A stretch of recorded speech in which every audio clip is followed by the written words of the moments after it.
Salut tout le monde, aujourd'hui je vous retrouve dans une nouvelle vidéo, donc comme promis la deuxième édition concernant le Japon. Donc aujourd'hui nous allons parler des vêtements et puis de relations entre les personnes. Si vous voulez d'autres éditions de cette vidéo, n'hésitez pas à laisser un pouce bleu et un commentaire.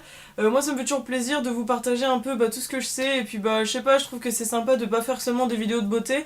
Donc voilà, aujourd'hui je vous retrouve avec ces catégories, et puis je pourrais aussi refaire ces catégories plus tard, ça ne me dérange pas, parce qu'il y a tellement de choses à dire que j'ai dû faire un peu, comment vous dire, une sélection si je peux dire. Donc toujours avec mon cahier, dans lequel j'ai écrit toutes mes idées parce que sinon on n'allait pas s'en sortir. Donc pour commencer avec les vêtements, je vais vous parler des kigurumi. Donc les kigurumi, je vous mettrai des petites images, mais vous savez sans doute ce que c'est. Donc ce sont des combinaisons en polaire, donc là en pilou-pilou, représentant des animaux plus généralement. Donc par exemple des pandas, comme le mien que vous avez pu voir dans ma vidéo haul au mois de mars. Donc j'avais dit quoi, les pandas, le salamèche, les trucs Pokémon, etc. Et donc ça représente des personnages de fiction et aussi également des films d'animation comme par exemple Totoro dans Mon voisin Totoro, le film d'animation du studio Ghibli. Et on a également les personnes qui portent des kigurumi en France sont généralement dans les conventions, mais sinon au Japon c'est principalement dans les centres commerciaux, dans les parcs d'attractions et c'est tout. Parce que j'avais marqué convention, mais forcément convention c'est en France. Donc voilà, donc c'est plutôt sympa, moi j'aime beaucoup le kigurumi, certains s'en servent pour sortir comme ceci, mais oula j'ai un truc dans l'œil. Donc certains s'en servent comme pyjama, moi je m'en sers comme pyjama clairement, parce que je n'aime pas sortir avec ça, puis en plus en convention c'est beaucoup trop chaud, et à chaque fois il fait hyper chaud dans les conventions et c'est impossible de porter des choses polaires comme ceci. Ensuite, pour parler toujours des vêtements, nous avons les tenues de tradition. Donc, on en a deux principalement. Donc, on a le kimono que vous connaissez sûrement. Je mettrai les photos comme toujours. Donc, ça se porte lors des grandes occasions et ils sont plutôt chers. En fait, c'est vraiment des tenues assez chères selon ce que vous voulez comme matière et puis comme forme en fait. Et donc, c'est une forme de T et ça descend jusqu'aux pieds. Donc, c'est vraiment très très beau. Moi, j'aime beaucoup les kimonos. Je trouve ça vraiment super élégant en fait.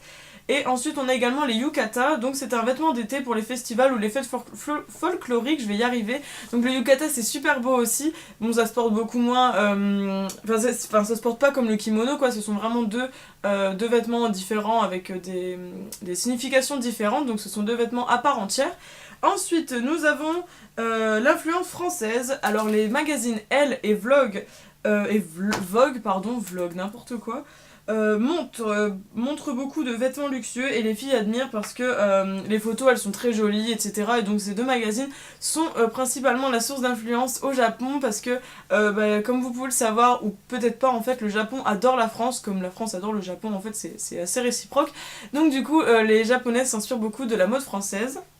Donc comme d'habitude mes infos viennent de mon ami Saiko, vous vous en doutez. On a également les Lolitas. Donc les Lolitas ce sont, comment je peux vous dire ça, ce sont un style particulier en fait, donc c'est né au Japon en fait, à Tokyo. C'est une mode majoritairement féminine, mais il y a également des Lolitas garçons, ça je n'y connais pas trop donc je ne vais pas m'aventurer dans cette spécificité. Il y a également des sous-classes, donc par exemple le Gothic Lolita, le Sweet Lolita, le Sailor Lolita, enfin il y a tellement de styles Lolita que c'est vraiment très intéressant à connaître je trouve. Le Lolita c'est un style très joli, moi j'aime beaucoup. Bon par exemple le Sweet Lolita c'est principalement des filles qui veulent ressembler à des poupées, donc elles sont liées à l'image de la pudeur en fait, la pureté vous savez. Et donc ce sont des robes et des jupes bouffantes avec une dentelle très présente. Donc c'est un style assez joli que je ne porterai pas mais que j'admire beaucoup en fait quand je vois des filles Lolita. Je trouve ça vraiment super beau. Ensuite, on a les suffixes des prénoms, donc c'est une sorte de forme de politesse en fait si je peux vous dire.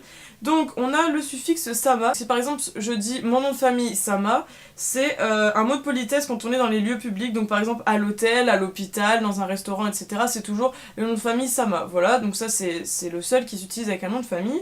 Le reste des suffixes que je vais vous présenter s'utilise avec le prénom.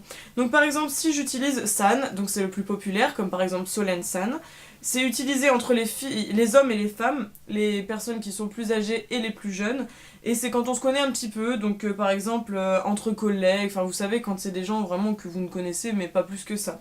Ensuite on a senpai, donc c'est par exemple si vous dites, je sais pas moi, un étudiant plus âgé que vous, par exemple, admettons, je sais pas, moi j'ai 19 ans et vous en avez 15, vous allez m'appeler senpai, donc Solène senpai, donc c'est pour les personnes qui sont plus âgées que vous, en fait, vous l'utilisez. On a sensei, donc sensei c'est pour les professeurs, donc là c'est encore une fois une marque de politesse. Et on a également kun et chan qui sont pour les filles et les garçons qui sont amis, donc c'est vraiment quelque chose de très utilisé. Donc si vous dites, donc kun c'est pour les garçons, je précise, et chan c'est pour les filles, enfin il me semble que c'est ça. Donc par exemple si vous avez, je sais pas, mon meilleur ami, donc je vais pas dire son prénom mais voilà, et ben je vais dire son prénom et kun, voilà, donc en fait c'est vraiment, c'est assez sympa, je trouve ça vraiment pas mal, je trouve d'avoir des petits suffixes comme ça en fait pour les amis. Et on a également, j'ai mis où mon téléphone, je ne sais plus, il est là-bas derrière. L'aspect de l'amour aussi qui est très différent en termes de relations amoureuses chez les japonais. Donc là je cherche dans mon téléphone quand j'ai parlé avec Seiko sur WhatsApp. Donc en fait il y a différentes façons de dire j'aime bien, je t'aime, etc. Un peu comme l'anglais, vous savez, quand on dit I like it, I love it, voilà. Tandis que nous on dit juste j'aime ou j'aime bien, enfin c'est un peu bizarre. Donc au Japon ils vont dire suki quand c'est quelque chose qu'on aime bien en fait, comme like. Vous savez, on va faire une comparaison avec l'anglais, c'est plus facile. Donc si vous aimez les bananes, par exemple comme I like banana, et ben vous utilisez suki. Vous savez, voilà, donc ça c'est vraiment quelque chose que vous dites tout le temps en fait. Quand c'est quelque chose que vous avez une nourriture préférée, par exemple c'est daisuki, ou quelque chose que vous appréciez vraiment énormément. Par exemple elle m'avait donné comme exemple Daisuki France, donc ça c'est quand vous adorez la France. Bon, Solène Daisuki, bon voilà, c'est parce qu'elle m'aime bien. Sushi, Daitsuki, enfin voilà, c'est vraiment les choses que vous appréciez beaucoup. Et on a Aishiteru.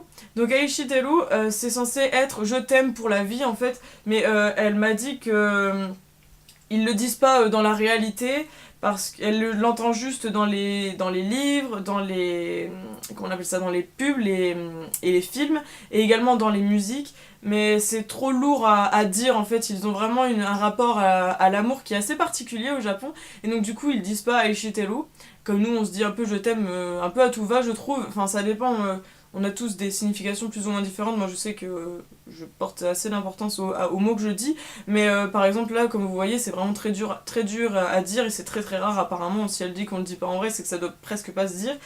Et par exemple dans la famille, eh ben, on utilise juste suki et daitsuki en fait, donc c'est vraiment les deux qu'on utilise le plus.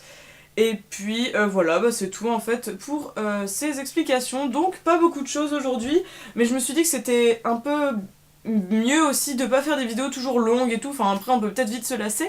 Donc voilà, j'espère que cette vidéo vous a plu, moi j'aime beaucoup vous partager tout ça.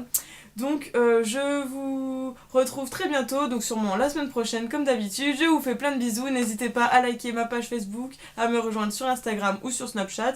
Et puis bah, n'hésitez pas à me MP par-ci par-là ou à commenter les vidéos, hein. Moi je réponds tout le temps, de toute façon je suis disponible. Donc voilà, je vous fais plein de bisous, à la prochaine, bye bye.